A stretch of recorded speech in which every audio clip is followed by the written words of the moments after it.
Dito po tayo sa joystick natin. Ang joystick ng mga sasakyan, dalawa. Electrical, saka mechanical. So, doon muna tayo sa ating electrical. Sa twist nyo isang pihit, isa lang pataas. Ito ba? Yes pa. Yan. Ang tawag po dyan ay park light. Ginagamit ang park light 5 to 6 p.m. cloudy, makulimlim, or umuulan.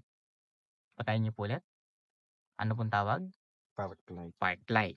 So, kailan po ginagamit? Mula 6 Yan, p.m. 5 to 6 p.m. makulimlim, or Makulimlim. umuulan. So, buhayin po natin. Yan. May kasabay po yan. Yung fog light. Ang fog light naman po, ito. Itong sangta. Right. Buhayin niyo po ulit. Yan. Buhay. Okay. Patay niyo po ulit. Patay. Parehas. Parehas. Yan. So, paano di ba ito? Isang buhay. Isang park light. At isang fog light. Yan.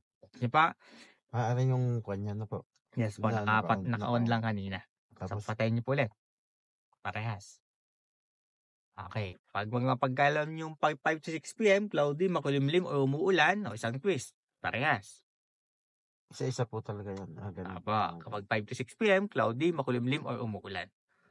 May tanong po tayo doon. Wala na. Okay. So, huwag kayong gagaya sa iba na ang alam laang ay magbuhay ng ilaw kapag gabi.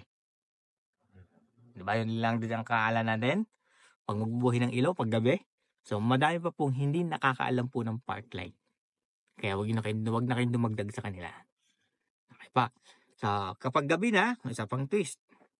Gabi, ito pa. Yes, yan. Headlight na eh. Normal na ginagamit sa gabi. Yan po yung low beam. Ito na po yung ilaw. Yung headlight. Yes po. Okay, yung padalawang twist. Okay pa. So, kapag, di ba mayroong high beam? Alam nyo ba yung high beam? Yung malakas ang ilaw? So, push nyo palayo. Alin po? Palayo. Push. Pa. Tulak palayo. Palayo pa. Hindi po. Tulak nyo lang. Hindi ito twist. Tulak. Pag ganito. Ganun. Yan. Kita nyo ba yung kulay blong yun? Opo. Yan. So, ibig sabihin, naka-high beam po yan. Kapag may kasalubong kayo, balik sa dati. Yan. Yan po yung normal na ginagamit sa gabi. Kapag high beam, paano po ang high beam? Push. Yung kulay blue po yun ha. Tandaan nyo yung kulay blong yun. Kaka-high beam po yan. So, halimbawa, may kasalubong na tayo. Balik sa dati. Yan. Pag yung kasalubong yung naka-high beam, sabihin sa kanya, magbaba naman ng ilaw. Nasisilaw kayo. So, blink yung double click. Yan. Tingnan nyo pa. Isa pa ulit. Tingnan nyo pa. Nailaw yung ating high beam. Ibig sabihin, sabi nyo sa kanya, magbaba ka ng ilaw, nasisilaw ako. Kung ayaw nyo magbaba, huwag nyo silawin siya. Ang daming ganyan driver na, ayaw mo ba, sisilawan kita. Baka siya, pag sinilaw natin siya, baka siya ay walang makita, siya pa'y makapunta sa lane natin. Kaya kung ayaw nyo magbaba, tayo na lang po magbaba, tingin tayo sa bahaging kanan na kalsada. Kaya po yung guhit dun sa kanan. So dun tayo, huwag lalayo. Hindi na po sisilawin po yun na. So kapag ginagamit yung blinker din kapag communication mga driver. Halimbawa, intersection, nagkasabay kayo, gusto mo siyang paunahin. Blink yun lang, 1 blink. Yan, ibig sabihin giveaway. Kapag 2 blink naman, tayo muna. So 2 blink natin. Okay, ibig sabihin, ako muna o may binabati kayo, meron kayong kakilala. Okay, so hindi ibig sabihin kayong una nag-blink, kayong uuna. Pakiramdaman yung sasakyan kung pinagbigyan o yung driver, kung pinagbigyan kayo. Hindi yung ibig sabihin, ako muna. Hindi laging kayo muna. First come, first serve. Kailangan communication. Yes, hindi yung kayo ay laging uuna talaga lagi. So, tayo una kapag alam mo malayo pa siya. So, blink ng 2 blink, ako muna, malayo ko pa naman. Habawa, nagkasabay kayo. Nagkahiya pa. 1 blink nyo, punahin nyo na siya. Okay pa, may tanong po tayo doon. Sa pagsabi ko pong blinker, laging 2 blinker.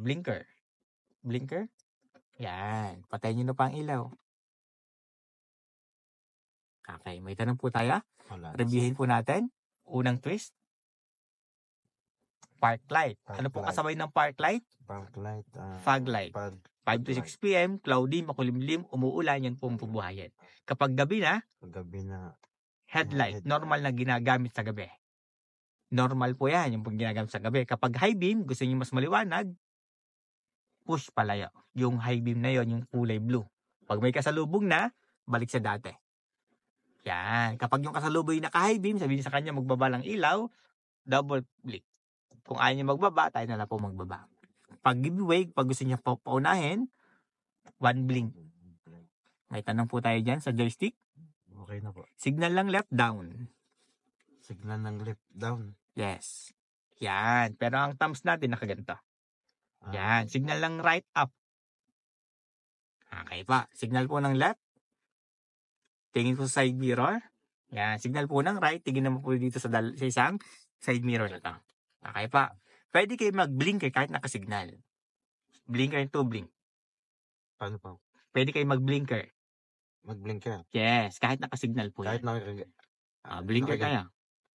Diba? Pwede po. Pwede po yan. Signal po ng left. Halimbawa, nag-signal tayo ng left, papaleft tayo, kita nyo, malayo pa yung kasalubong nyo, blink yun ng one blink. Ng two blink. Two blink. Para ako muna, malayo ko pa naman. So, yan naman po ay parang sinyas po para sa kasalubong na siya muna iuuna. Ako muna ang una. Okay pa. Pag ang tao hindi nakatingin, busina. Kapag ang tayo nakatingin, pwedeng blinker na lang din pa.